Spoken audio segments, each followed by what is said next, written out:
आज अभी जानकारी मिली है कि खुर्जानगर कस्बे में हनुमान टीला मोहल्ले में काफी लोगों ने अपने घर के सामने पोस्टर लगा दिया, मकान बिकाऊंगा। जब इसमें पूरे मामले की जानकारी की गई तो वहां रहने वाले एक प्रदीप शर्मा हैं, जिनको पैसे की जरूरत थी और काफी समय से अपना मकान बेचना चाहते थे। आसपास के लोगों से संपर्क भी किया था कि मेरा कोई मकान खरीद ले। जब उनकी आवश्यकता बढ़ती गई और कोई नहीं खरीदा तो उन्होंने एक मकान अपने को सलीम बबलू को बेच दिया। और वहां पे जैसे आसपास के लोगों को जानकारी मिली कि उन्होंने किसी दूसरे समुदाय को मकान बेच दिया है, तो वहां इस तरह के पोस्टर लगाए।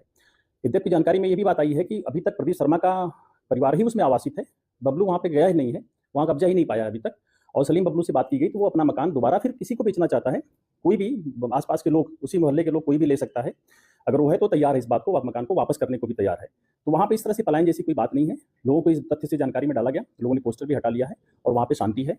दोनों पक्ष वहाँ पे बैठे हुए हैं और बातचीत की जा रही है। सलीम बबलू मकान पुनः वापस करके किस बेचने को तैयार है। कोई भी आसपास का व्यक्ति भी ले सकता है, या प्रदीप शर्मा पुनः चाहे तो ले ले, या कई लोग मिलकर के ले सकते हैं वहाँ पे। और जो कहा जा रहा है कि वहाँ पे इस तरह के हड्डी मांस मछली फेंकने की बात है, बिल्कुल झूठा है, क्योंकि वो तो वहाँ पे भी गया ही नहीं है, अभी वहाँ पे रहना ही शुरू नहीं किया है।